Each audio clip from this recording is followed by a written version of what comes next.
ఆంధ్రప్రదేశ్ మద్యం రవాణా కేసులో మాజీ మంత్రి కారుమూరి నాగేశ్వరరావు కుమారుడు కారుమూరి సునీల్ను ఈడీ అధికారులు అరెస్టు చేశారు. ఇటీవల హైదరాబాద్లోని కారుమూరి నివాసంలో ఈడీ అధికారులు సోదాలు నిర్వహించారు. మద్యం రవాణా కేసులో విచారణ కొనసాగిస్తున్న ఈడీ అధికారులు సునీల్ను అదుపులోకి తీసుకున్నారు. సునీల్ను కాసేపట్లో కోర్టులో హాజరుపరచనున్నట్లు సమాచారం. ఇదే కేసులో ఇప్పటికే రాజకేశ్ రెడ్డి, వాసుదేవరెడ్డిలను కూడా ఈడీ అధికారులు అరెస్టు చేశారు. ఈ కేసులో ఆర్థిక లావాదేవీలు, మద్యం రవాణాకు సంబంధించిన అంశాలపై దర్యాప్తు కొనసాగుతోంది.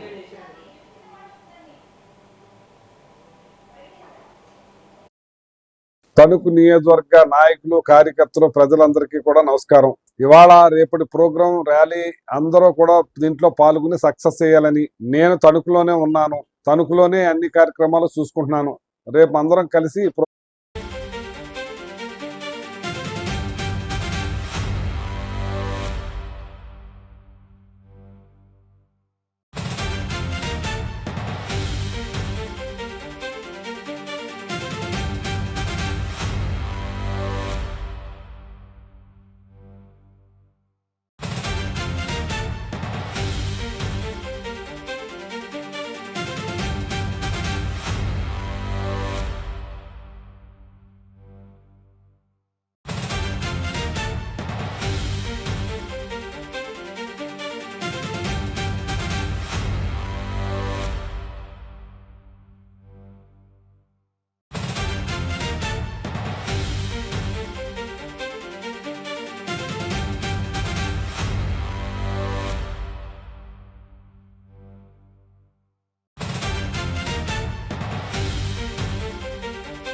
ఆంధ్రప్రదేశ్ మద్యం రవాణా కేసులో మాజీ మంత్రి కారుమూరి నాగేశ్వరరావు కుమారుడు కారుమూరి సునీల్ను ఈడీ అధికారులు అరెస్టు చేశారు. దీనికి సంబంధించి మరిన్ని డీటెయిల్స్ మా ప్రతినిధి అక్రమ్ అందిస్తారు. అక్రమ్. ఎస్పెషల్లీ ఆంధ్రప్రదేశ్ రాష్ట్ర రాజకీయాల్లో సంచలనం సృష్టించినటువంటి ఏపీ మద్యకోణంలో అటు ఈడీ మద్య కుంభకోణంలో ఈడీ అధికారులు అయితే దూకుడు పెంచారు. ఇప్పటికే ఇందులో కీలక నిందితులుగా ఉన్నటువంటి రాజకేశ్ రెడ్డి కానీ అదేవిధంగా వాసుదేవ్ రెడ్డిని అరెస్ట్ చేసినటువంటి ఈడీ అధికారులు మాజీ మంత్రి అయినటువంటి కారుమూరి నాగేశ్వరరావు కుమారుడు సునీల్ ని ఈ రోజు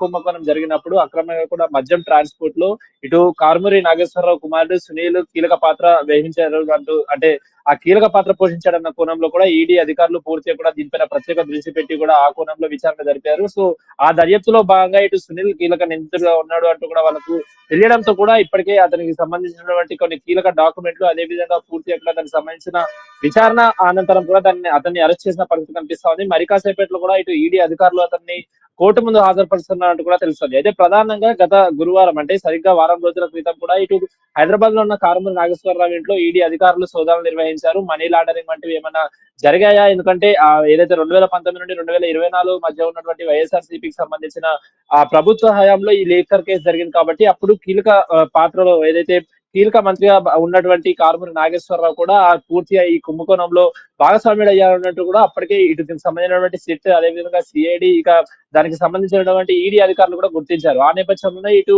కారుమూరి నాగేశ్వరరావు ఇంట్లో పూర్తి స్థాయిలో కూడా సోదాలు నిర్వహించారు. వారి దగ్గర నుండి కొన్ని కీలక డాక్యుమెంట్లు అదేవిధంగా కొన్ని ఎలక్ట్రానిక్ గ్యాజెట్స్ కూడా స్వాధీనం చేసుకున్న పరిస్థితి. అయితే అప్పట్లో అంటే ఏదైతే ఈ వారం రోజుల క్రితం కూడా ఇటు కారుమూరి నాగేశ్వరరావును అదుపులోకి తీసుకున్నట్లు కూడా వార్తలు వచ్చినప్పటికీ కూడా నన్ను ఎవరు అరెస్ట్ చేయలేదు, కావాలని నా పైన తప్పుడు ఆరోపణలు చేస్తున్నారు, నేను దర్జాగా ఇంట్లోనే ఉన్నానంటూ కూడా ఇటు కారుమూరి నాగేశ్వరరావు వీడియో రిలీజ్ చేసిన పరిస్థితి.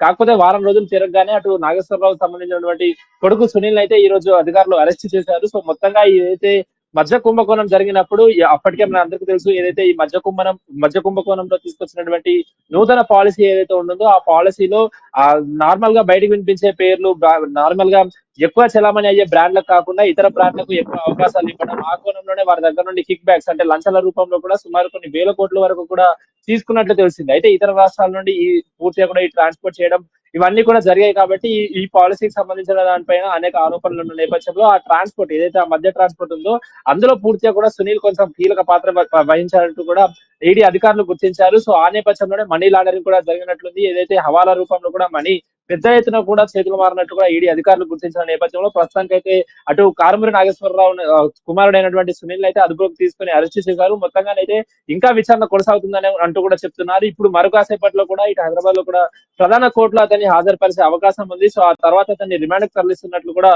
ఈడీ అధికారులు చెప్తున్న పరిస్థితి కనిపిస్తా ఉంది వైశాలి.